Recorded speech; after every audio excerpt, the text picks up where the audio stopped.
निकलो ना बेनकाब, चांदी जैसा रंग है तेरा, सोने जैसे बाल, चिट्ठी आई है।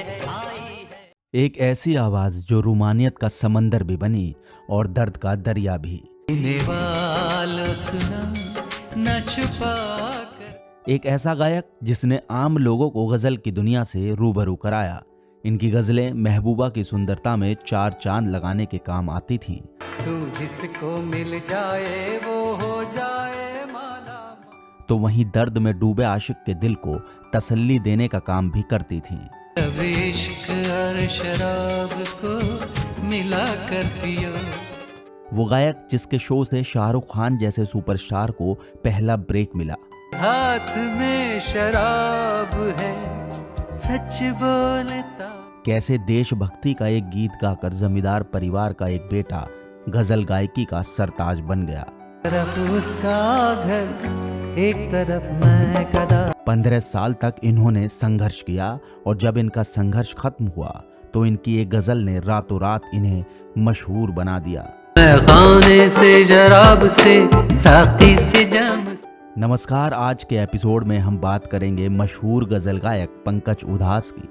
आज के एपिसोड में हम आपको बताएंगे कि एक बच्चे के स्कूल की प्रार्थना उसकी संगीत साधना कैसे बन गई। ना कजरे की धार ना मोतियों के हार। बताएंगे आपको इनकी उस गजल के बारे में भी जिसे सुनकर उस दौर के दिग्गज अभिनेता राज कपूर तक रो पड़े थे। और पंकज उधास को घर में ही संगीत सीखने की तालीम किससे मिली, साथ ही बताएंगे और भी बहुत कुछ। मगर उससे पहले जो लोग हमारे चैनल पर नए हैं, निवेदन है कि वो चैनल को सब्सक्राइब कर लें। वर कर चले हैं घर से, खुदा बचाए बुरी नजर से। सबसे पहले बात उनके शुरुआती जीवन की करते हैं। पंकज उधास का जन्म 17 मई 1951 को गुजरात के राजकोट के पास मौजूद चरखनी नाम के एक गांव में हुआ था। उनके दादा भावनगर राज्य के दीवान और पिता एक सरकारी कर्मचारी थे। परिवार एक बेहद संपन्न परिवार हुआ करता था, यहाँ तक कि इनके दादा के भावनगर के राजसी परिवार से बहुत अच्छे ताल्लुक थे और भावनगर के राजा की जमीनों का बहुत सा काम इनके दादा ही संभालते थे। इतने बड़े जमींदार परिवार के सबसे छोटे बेटे थे पंकज उधास। पंकज के दो भाई उम्र में इनसे बड़े थे, जिनका नाम था मनहर और निर्मल। पंकज को संगीत का माहौल अपने घर में ही मिला था। इनके पिता केशु भाई उधास भावनगर के राजा के दरबार में आने वाले संगीतकारों को काफी करीब से देखते सुनते आ रहे थे। सो इन संगीतकारों से प्रेरित होकर केशु भाई की रुचि भी संगीत में जगी और इस राज नाम का वाद्य यंत्र बजाने की ये ट्रेनिंग लेने लगे। इसके अलावा केशु भाई एक सरकारी नौकरी किया करते थे। ऑफिस के बाद शाम को फुर्सत के समय ये इस राज बजाया करते थे। पंकज की मां जीतूबेन को भी संगीत में बड़ी दिलचस्पी थी। वो गाती भी बहुत अच्छा थी, तो पति पत्नी दोनों की अच्छी जुगलबंदी थी। माता पिता की संगीत में दिलचस्पी देखकर पंकज के दोनों भाई मनहर उदास और निर्मल उदास को भी संगीत से लगाव होने लगा।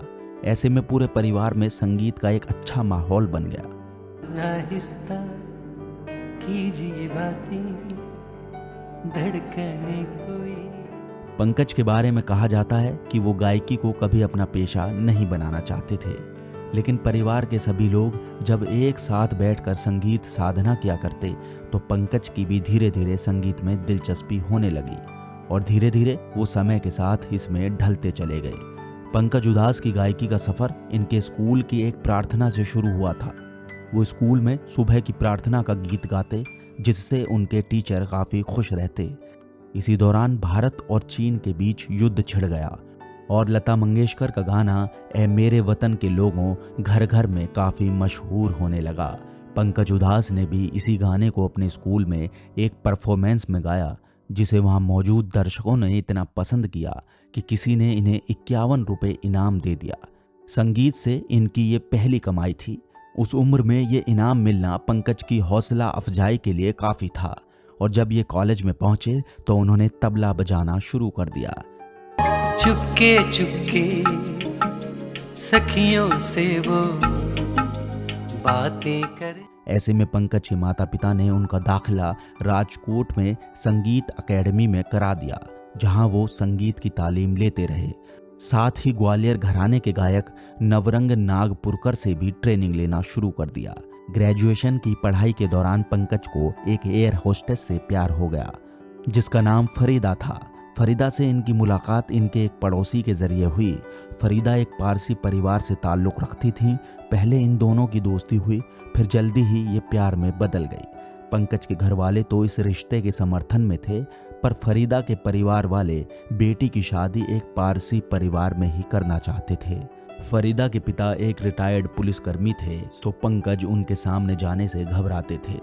इसलिए इन दोनों का प्यार और पंकज उधास का संघर्ष दोनों एक साथ चलते रहे। इसी दौरान वो पल आया जब पंकज को फिल्म में गाने का मौका मिला। जब पंकज उधास सिर्फ 21 साल के थे तो फिल्म मेकर उषा खन्ना ने उन्हें कामना फिल्म में गाने का मौका दिया। ये फिल्म साल 1972 में आई थी। फिल्म में पंकज ने तुम कभी सामने आ जाओगे तो गाना गाया, जो बहुत ही ज्यादा हिट हुआ और पंकज को इसके जरिए एक पहचान भी मिलने लगी। तुम कभी सामने आ जा। लेकिन अभी भी ये सफलता से कोसों दूर थे। इसके बाद उन्होंने छोटे मोटे कार्यक्रमों में गाना शुरू कर दिया, लेकिन बात नहीं बनी। पंकज के भाई मनहर और निर्मल उधास पहले से ही संगीत की दुनिया के जाने माने नाम बन चुके थे, पर बॉलीवुड में लंबे संघर्ष के बाद भी पंकज को काम नहीं मिला। इस समय तक ये कई बड़े स्टेज शो कर चुके थे। संगीत से ताल्लुक़ रखने वाले एक बड़े परिवार से होने के बावजूद पंकज को भी इंडस्ट्री की पहली सीढ़ी चढ़ने में संघर्ष का सामना करना पड़ा। कामना के बाद 4 साल बाद इन्हें दूसरी फिल्म में गाने का मौका मिला। ये साल था 1976, जब फिल्म मेरा जीवन में पंकज ने गाना गाया। लेकिन अभी भी इनकी तकदीर इनसे कुछ और चाहती थी। इसके बाद 80 का दशक शुरू हुआ और पंकज का नाम बॉलीवुड के संगीतकारों के कानों में पड़ने लगा। हाथ में शराब है, सच बोलता। साल 1980 में पंकज उधास की एल्बम आहट रिलीज हुई। ये भी खूब हिट हुई और धीरे धीरे इन्हें नए नए गाने मिलने लगे। उस दौर में कई सिंगर्स को एल्बम्स के जरिए पहचान मिली थी। सो पंकज ने साल 1981 में तरन्नुम और साल 1982 में महफिल नाम की एल्बम लॉन्च की। मेरे खत का जवाब आया लिफाफे में। इन्हें जब इंडस्ट्री में काम मिलना शुरू हो गया तो वो फरीदा के कहने पर उनके पिता से मिले और अपनी बातों से पूरे परिवार का दिल जीत लिया। जिसके बाद 11 फरवरी 1982 को ये दोनों शादी के बंधन में बंध गए और फिल्मी दुनिया में पंकज का स्ट्रगल जारी रहा। इतना जोर से नाची आज के घुंघरू। साल 1984 में इन्हें प्यासा शैतान फिल्म में गाने का मौका मिला। इस फिल्म के बाद इन्हें थोड़ी वाहवाही जरूर मिली, लेकिन वो शोहरत मिलना अभी बाकी था जिसके ये हकदार थे। इसी साल इन्होंने कमला नाम की फिल्म में भी गाने गाए। 1985 में पत्थर नाम की फिल्म में भी काम किया। लेकिन इसी साल एक फिल्म रिलीज हुई जिसका नाम था औरत पैर की जूती नहीं है। डायरेक्टर बी के आदर्श की इस फिल्म में पंकज के गानों ने लोगों का ध्यान खींचा। डायरेक्टर बी के आदर्श की इस फिल्म में पंकज के गानों ने लोगों का ध्यान खींचा। तुम न मानो मगर हकीकत। फिर साल आया 1986 का। मशहूर अभिनेता राजेंद्र कुमार की तरफ से पंकज उधास के पास एक फोन आया और उनकी आवाज से इम्प्रेस होकर उनसे एक गाना गाने की इन्होंने सिफारिश की। साथ ही फिल्म में कैमियो करने के बारे में भी कहा। पंकज ने तब इसके लिए मना कर दिया क्योंकि वो एक्टिंग नहीं करना चाहते थे। हालांकि ये बात जब मनहर उधास को राजेंद्र कुमार ने बताई तो उन्होंने इसे लेकर पंकज से बात की, जिसके बाद उन्होंने नाम फिल्म का मशहूर गीत गाया। चिट्ठी आई है चिट्ठी आई। और इस गीत ने पूरे देश में धूम मचा दी। इस फिल्म ने पंकज उधास को रातों रात स्टार बना दिया। पंकज ने फिर कभी पीछे मुड़कर नहीं देखा। इस गाने के बाद तो हर कोई उनकी आवाज का दीवाना बन बैठा और यहाँ से पंकज उधास हिंदी सिनेमा के पॉपुलर गजल गायक बन गए। शराब चीज ही ऐसी। इसी गजल से पहले का वाकया भी काफी मशहूर है। बॉलीवुड अभिनेता राजेंद्र कुमार और राज कपूर बहुत अच्छे दोस्त हुआ करते थे।